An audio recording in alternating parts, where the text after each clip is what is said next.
আমার দেবর যিনি পরে আমার স্বামী হয়েছিলেন, তার ভালোবাসার প্রকাশ ভিন্ন ধরনের ছিল।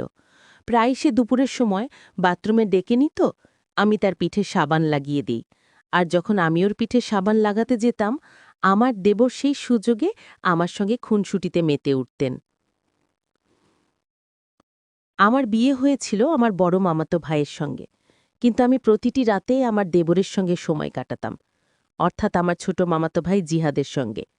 আমার দেবর আমাকে যে পরিমাণ ভালোবাসা এবং স্নেহ দিত, তাতে আমার মন প্রাণ জড়িয়ে যেত।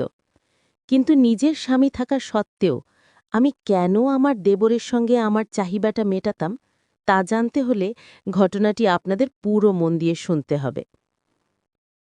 আমার নাম আয়েশা। আমার মামার ছিল 2 ছেলে। তারা সম্পর্কে আমার মামাতো ভাই। বড়জনের নাম নাইম এবং ছোটজনের নাম জিহাদ। আমার বিয়ে হয়েছিল বড় মামাতো ভাই নাইমের সঙ্গে। আমি তার থেকে বয়সে 3 বছরের ছোট ছিলাম। আসলে আমার মা এবং মামা ছোটবেলা থেকে আমার সঙ্গে তারা নাইমের বিয়ে ঠিক করে রেখেছিলেন। আমার কলেজে পড়াশোনা শেষ হওয়ার পরে মামাতো ভাইয়ের সঙ্গে আমার বিয়ে সম্পূর্ণ হয়। বিয়ের পর যখন আমি শ্বশুরবাড়ি এলাম, তখন আমি খুব আনন্দিত ছিলাম, কারণ আমি নিজেরই আত্মীয়র বাড়িতে সংসার করতে এসেছি। তাই আমার মনে কোনো প্রকার দুঃখ কষ্ট ছিল না। আমি বেশ অনুনিশ্চিত খুশি ছিলাম। কিন্তু যখন বাসর রাতে আমার স্বামী ঘরে যখন প্রবেশ করল, তখন তার আচরণ দেখে আমার পায়ের নিচে মাটি যেন সরে গেল। যে মানুষটার সঙ্গে যেন আমার ছোটবেলা থেকে বিয়ে ঠিক হয়েছিল, সেই মানুষটি বাসর রাতে আমাকে তার কাছ থেকে ঠেলে দিল। বাসর রাতে যখন আমি আমার স্বামীর ভালোবাসা পাওয়ার জন্য অধীর আগ্রহে অপেক্ষা করছিলাম, তখন সে আমার সঙ্গে কথা বলা তো দূরের কথা, বিছানা থেকে বালিশটা টেনে নিয়ে একটা চাদর পেতে মেঝের উপর শুয়ে পড়ল। আমি যখন আমার স্বামীকে জিজ্ঞাসা করলাম যে সে আমার সঙ্গে এমন অদ্ভুত আচরণ কেন করছে, আমি কি কোনো ভুল করেছি? আজ তো আমাদের মিলনের রাত, আর এই রাতের জন্য কত বছর ধরে যে আমি অপেক্ষা করে আছি। তখন অত্যন্ত রেগে গিয়ে সে আমার দিকে আঙুলটা তুলে বলল, তোমার কারণে আমার জীবনটা একেবারে শেষ হয়ে গেল। আমি তোমাকে নিয়ে কোনোদিনও কোনো স্বপ্ন দেখিইনি, তাই তুমি আমাকে বিরক্ত করার কোনো চেষ্টা করবে না, আর আমার কাছেও ঘেঁষবে না। তুমি চুপচাপ তুমি তোমার নিজের জায়গায় থাকো, আর আমার মাথা খারাপ করে ফেলো না। তোমার সঙ্গে আমার বিয়ে হওয়াটা জীবনের সবচেয়ে বড় ভুল।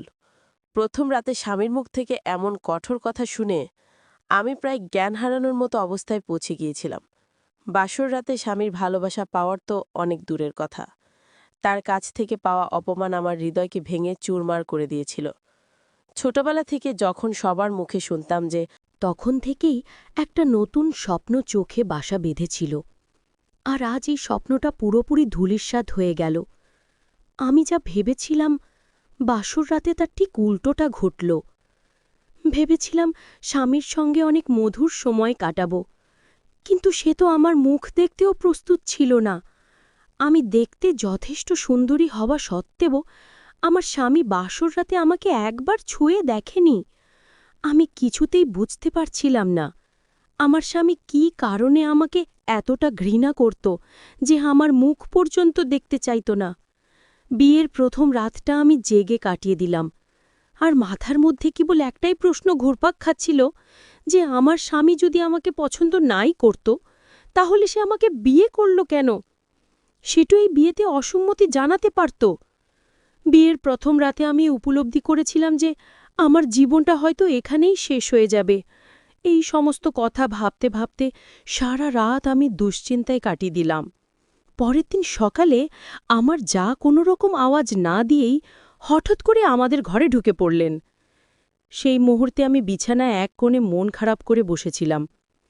ঘরে ঢুকে আমার যা আমার স্বামীকে মেঝেতে শুয়ে থাকতে দেখে মুচকি হেসে আমার দিকে তাকিয়ে বললেন, কি ব্যাপার আমার সুন্দরী দেওরানী, নিজের রূপের জাদু দেখিয়েও আমার ভাসুরকে নিজের। আমি আমার জামানের আচরণ ও অদ্ভুত কথাবার্তা শুনে খুব একটা অবাক হইনি, কারণ আমি স্বামীর দুর্ব্যবহারে আগে থেকে ভীষণভাবে মর্মাহতা ছিলাম। এরপর আমার যা বললেন, তাড়াতাড়ি তৈরি হয়ে বাইরে এসো, এই কথা বলে তিনি ঘর থেকে বাইরে চলে গেলেন। সে কিন্তু আমার স্বামীর নিজের ভাইয়ের স্ত্রী নয়, সে আমার স্বামীর চাচাতো ভাইয়ের স্ত্রী। তিনি একবারও আমাকে জিজ্ঞেস করার প্রয়োজন বোধ করেননি যে বাসর রাতে আমরা দুজন কেন এভাবে আলাদা ছিলাম। এমনকি তার হাবভাব দেখে মনে হয়েছিল যেন তিনি আগে থেকেই যেন সবকিছু জানেন। শ্বশুর বাড়িতে এভাবে 3 দিন কেটে যাওয়ার পর সেদিন সকালে ঘুম থেকে উঠে জানতে পারলাম যে আমার সেই যা সকালে বাড়ি থেকে চলে গেছেন। শুধু তাই না, আমার স্বামীকেও কোথাও খুঁজে পাওয়া যাচ্ছিল না। তখন আমাদের আর কিছুই বোঝার বাকি রইল না যে আমার স্বামী ও তার ভাবির মধ্যে একটি অবৈধ সম্পর্ক ছিল এবং তারা দুজনেই একসঙ্গে বাড়ি ছেড়ে পালিয়েছেন। আমি কোনোদিন কল্পনাও করতে পারি না যে বিয়ের পর আমার জীবনে এমন কিছু দেখতে হবে। যার কাছে আমি ছোটবেলা থেকে ভালোবাসা পাওয়ার স্বপ্ন দেখতেছিলাম, সে আমাকে এইভাবে ঠকাবে। অন্যদিকে আমার ছোট মামাতো ভাই, অর্থাৎ আমার দেবর, ছোটবেলা থেকে আমাদের মধ্যে খুব ভালো সম্পর্ক। তাই সেদিন আমার স্বামী ও জায়ের এমন নক্করজনক কাজের কারণে আমি আবেগের বশে আমার দেবরের বুকে মাথা রেখেছিলাম, আর আমি সেদিন অনেকক্ষণ ধরে কেঁদেছিলাম। ওদিকে আমার মামি, অর্থাৎ আমার বর্তমানের শাশুড়ি, আমার যাকে প্রচুর গালমন্দ করে বলছিলেন যে ওই মহিলার জন্য পুরো সংসারটা আজ আমাদের ধ্বংস হয়ে গেল, ওই ডাইনি আমার ছেলের জীবনটা নষ্ট করে দিল। তারা যে দেবর ও ভাবি মিলে সম্পর্কে জড়িত ছিল, বাড়ির কেউই তা কোনোভাবে টের পায়নি। সেদিন যখন আমাদের বাড়িতে এই বিষয়টি নিয়ে প্রচণ্ড হট্টগোল চলছিল, তখন আমাদের সেই বাড়ির পাশে মুদিখানা দোকানের এক আঙ্কেল জানিয়েছিলেন যে তিনি আমার স্বামী ও যাকে একসঙ্গে বাড়ি থেকে বেরিয়ে যেতে দেখেছেন।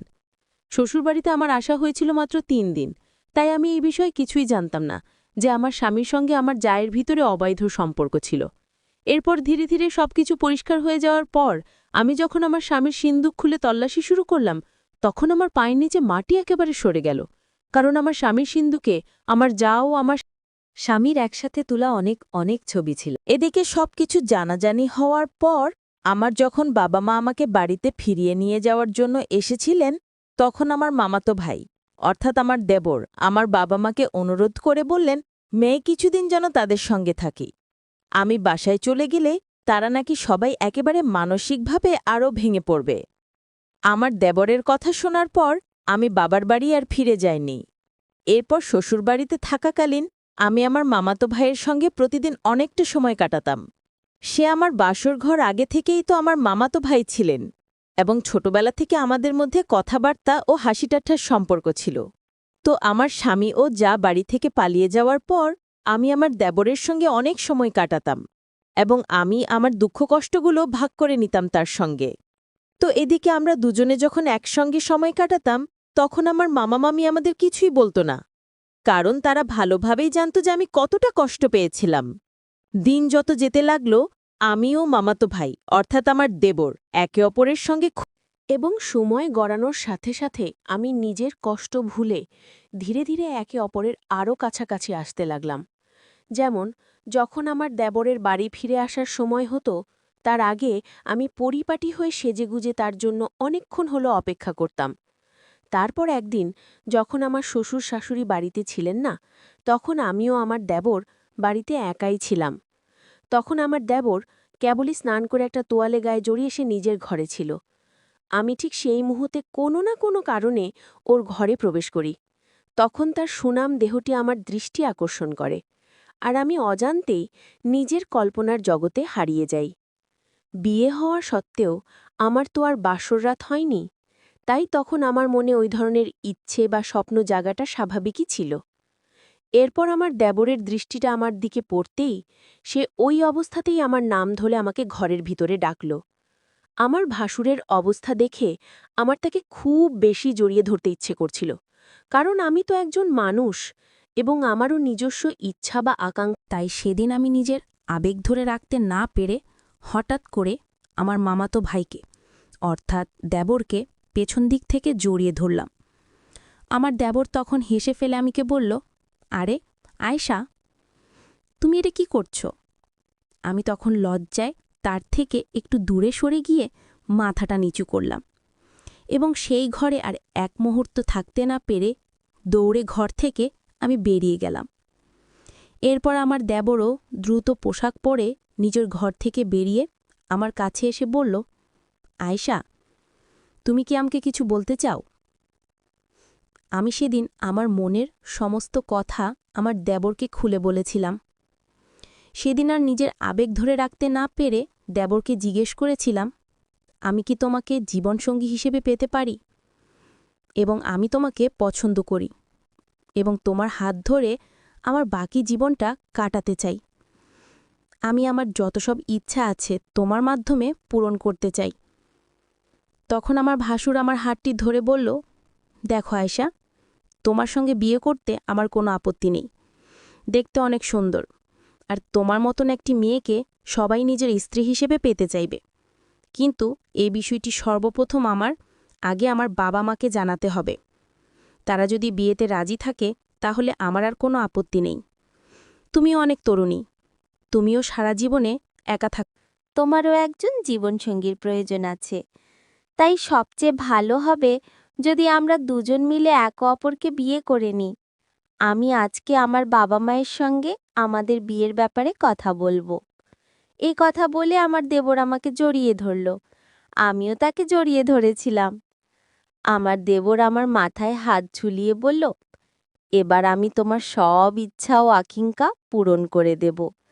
আমি তোমাকে অনেক ভালোবাসা দেব, যার জন্য তুমি অধীর হয়ে আছো। এরপর সেদিন রাতে যখন আমার শ্বশুর শাশুড়ি বাড়ি ফিরল, তখন আমার দেবরের বিষয়ে তার বাবা মায়ের সঙ্গে কথা বলল। তার বাবা মা অর্থাৎ আমার মামা মামি এটা শুনে খুব খুশি হলেন যে আমরা দুজন একে অপরকে বিয়ে করতে চাই।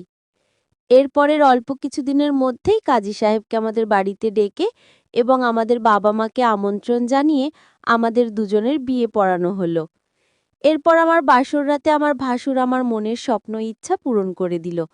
আমি যতটা আদর ভালোবাসা স্বপ্ন দেখতাম, তার থেকে অনেক বেশি আদর ভালোবাসা আমার দেবর আমাকে দিয়েছিল।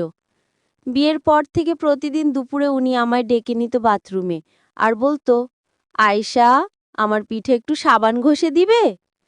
আমি যখন ওনার পিঠে সাবান লাগিয়ে দিতাম, তখন আমার নতুন বর সুযোগ পেলেই আর আমিও তার ভালোবাসার ছোঁয়ায় নিজেকে উজাড় করে দিতাম। আমি আমার ভাসুরের কাছে অপরিসীম ভালোবাসা পেয়ে অনেক সুখী। এই ঘটনাটা ঘটার পর আজ প্রায় 1 বছর হতে চলল এবং আমি এখন গর্ভবতী। খুব শীঘ্রই মা হতে চলছি আমি। আমি আমার সংসারে অত্যন্ত আনন্দ ও শান্তিতে আছি। আমার প্রথম স্বামীও আমার যা পালিয়ে যাবার পর আমরা তাদের আর কোনো খোঁজ খবর রাখিনি। এজন্য হয়তো বলা হয়, যার ভাগ্যে যেটা লেখা থাকে ঠিক সেটাই হয়। আমার ভাগ্যেও হয়তো আমার দেবরের ভালোবাসা লেখা ছিল, তাই আমি তাকে আমার দ্বিতীয় স্বামী হিসেবে পেয়ে